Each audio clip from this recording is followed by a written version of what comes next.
So later on, mag-discuss mi ni Pastor Billy and also my spiritual advisor. Ang i-discuss later on, unsa sa ka-importante nga negosyante na dapat na yung spiritual. Okay.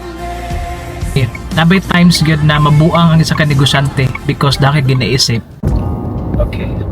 3 things to do sa ka negosyante. Number 1, you have to start your day right, and that is by prayer and reading the Word of God. The two will always go together. Dili ka makapray effectively kung wala po kay pulong. Why Jesus said, man shall not live on bread alone, but by the word that comes out from the mouth of God. So, ang pulong sa Ginoo mo man na ang maghatag sa imo o spiritual strength for the day. Ang daily devotion will set the tone for the rest of the day, di ba, Pastor? Yes. The second thing na imo ang buhaton, a place of the fellowship where you can connect. No man is an island. You need somebody nga imo ang daganan in a place of fellowship na mo mga negosyante po dira na makatambag sa imo, makatabang sa imo. The pastors can help you in the spiritual aspect, but in the business matters na po mga businessmen. That's why natay Kadayawan Businessmen Fellowship. Di ba? Pasigway pa.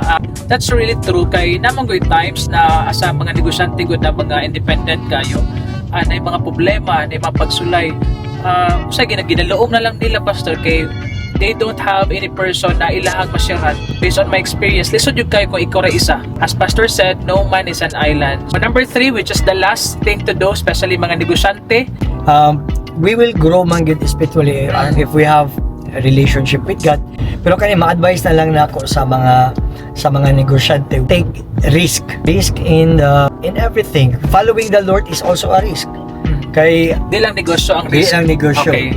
But even following the Lord, kay nga naman self-centered man tanga tao, kinsay masunod ka kung if I will follow the Lord, I have to give up myself, my selfishness in exchange for submission to God. So that's a risk. Kay ikaw kung if you really love yourself, you have, pero sa negosyo po ingana po na you have to take a risk because kung sigurista po ka, wala mahitabo sa imong negosyo. So let me share to you sa Ecclesiastes 11 verse 1 and 2. Ang ingon diri sa pulong sa Ginoo na kung magnegosyo ka, invest in many areas kay wala ka kabalo asa ang mag-take profit dito, asa po'y dili.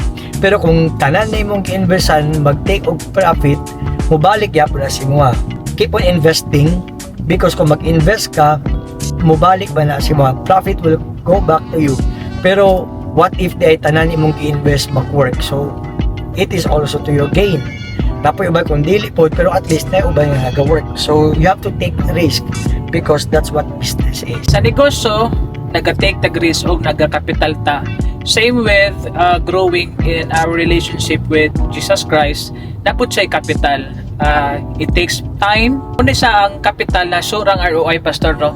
Yes, So, and that is salvation. Salvation. You read the Bible, number 1. And number 2 is you look for a person you can trust, Christian, believers who can advise you and who can listen to you. And then lastly is you take the risk. The word of the day, Pastor, para sa mga negosyante na feeling lost. God sees everything. Dili ka nag-inusara.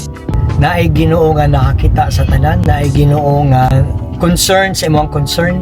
James chapter 4 says, cast all your cares unto the Lord, for He cares about what's going on unto you.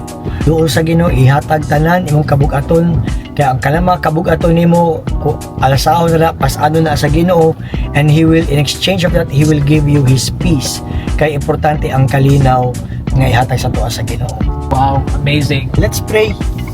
Lord God, we just thank you for today. I speak blessing to all the businessmen that gatanaw, naminaw, that you will help them in their times of need. That Lord, as they come to you, they will find peace, they will find comfort, they will experience your goodness, they will experience your presence. Thank you, Lord God, for your faithfulness upon their lives. And I speak favor and grace to all of them. In Jesus' name, amen. Amen. Good day. So that's for today. See you again. And Worthy is goodbye. your name. Bye.